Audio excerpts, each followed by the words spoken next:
Olá, queridos amigos. A segunda carta de Paulo a Timóteo foi escrita por ocasião da segunda prisão do apóstolo.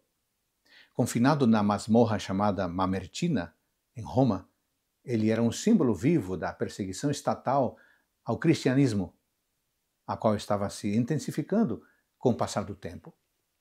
Entretanto, mesmo em meio às muitas provações, o apóstolo não deixou de enviar orientações pontuais ao seu companheiro de jornada, ao seu companheiro de fé. Logo após a saudação inicial, Paulo manifesta o seu desejo de encontrar Timóteo.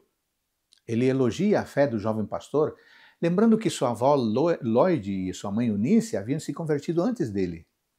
Provavelmente foram elas que o evangelizaram. Esse testemunho inicial foi tão forte que o jovem se converteu e mais tarde se juntou ao apóstolo Paulo e acabou se tornando um pastor, dedicando sua vida exclusivamente à causa do evangelho.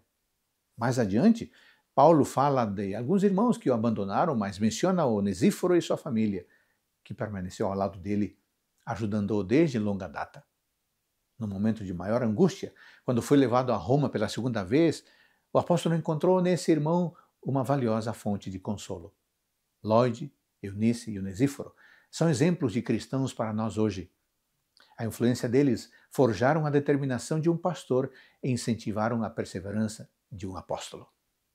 Seja em nossa família biológica ou seja em nossa família de fé, Deus sempre levanta pessoas que nos apoiam na fé.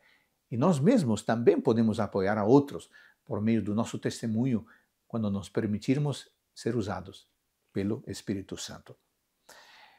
Depois dessas lições práticas e valiosas, Paulo passa a falar da honra que é sofrer pela causa de Deus. Na maior parte do capítulo, ele trata da relação entre o ministério evangélico e o sofrimento. No verso 7, ele lembra que Deus não nos tem dado o espírito de covardia, mas de poder, de amor e de moderação.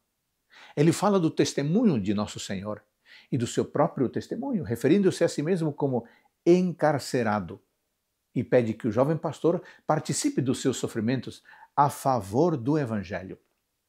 A grande questão aqui é que devemos nos orgulhar e não nos envergonharmos dos sofrimentos pela causa do Evangelho. Uma última lição bem importante que devemos ressaltar no capítulo de hoje está na exortação presente nos versos 13 e 14, que diz assim: mantenha o padrão das palavras, das sãs palavras que de mim ouviste com fé e com amor que está em Cristo Jesus. A preocupação do apóstolo era que, mesmo num contexto social, filosófico e religioso tão complexo, a verdadeira mensagem das Escrituras não se perdesse em meio aos interesses seculares. Manter o padrão e guardar o bom depósito, verso 14, não era uma opção do jovem pastor. Essa deveria ser uma incumbência de todo cristão e líder.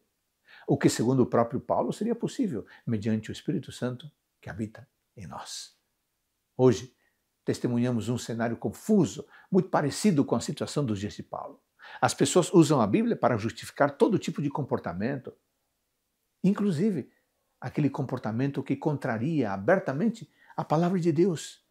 Mesmo assim, porém, devemos manter o alto padrão, apegando-nos à verdade como ela é em Jesus Cristo. Não há espaço para negociação de princípios, não há espaço para meias palavras. A vontade de Deus é uma só, e nossa oração deve ser que ela seja feita assim na terra como no céu. Irmãos queridos, que este capítulo nos motive a dar um bom testemunho consistente da verdade bíblica, e nos ajude a ter disposição de, se necessário for, sofrer e morrer pelo Evangelho, e finalmente nos ajude a nos mantermos firmes até o fim, zelosos pela verdade, através de uma vida guiada pelo Espírito Santo. Essa é a vontade de Deus para nós, hoje e sempre.